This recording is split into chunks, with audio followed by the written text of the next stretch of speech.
Ces hommes se préparent pour la chasse à l'outarde. Les appâts sont installés, les fusils sont chargés. Ils attendent leur proie. Sauf qu'ici, à Summerside, les chasseurs ne se trouvent pas en campagne, mais en pleine ville. En 1994, la province a fusionné les communautés de Summerside, St. Eleanor's, Wilmont et une partie de la municipalité de Sherbrooke. Mais la province a oublié de donner le pouvoir à la ville de Summerside de légiférer contre l'utilisation des armes à feu dans les nouvelles limites municipales. Résultat, pendant que les enfants se dirigent vers l'école et les commerces se préparent à ouvrir leurs portes, la ville de Summerside résonne de coups de fusil.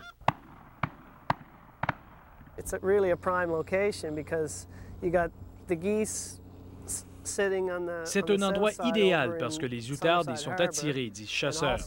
Et c'est justement pourquoi le propriétaire de ces terres agricoles permet aux chasseurs d'y installer leur cache.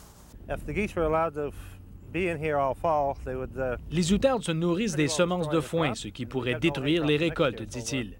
Même si ces champs sont à proximité de plusieurs maisons et d'un parc, les chasseurs maintiennent qu'il n'y a aucun danger.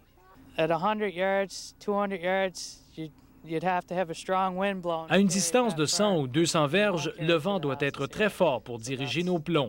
Mais c'est précisément ce qu'il s'est produit lors de notre tournage. Ici, à une distance d'environ 200 verges des chasseurs, des bourrasques de vent ont projeté les balles de plomb sur nous.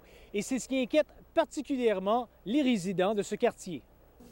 Dan Crosby habite le quartier. Il se dit concerné. J'ai un enfant de 7 ans et je crains qu'elle se blesse. La ville de Summerside veut adopter un arrêté municipal pour interdire la chasse dans les limites de la ville, mais pour ce faire, la province doit tout d'abord amender sa loi sur la fusion municipale, ce qui devrait se faire le printemps prochain. D'ici là, la chasse est ouverte. Michel Godbout, Radio-Canada, Summerside.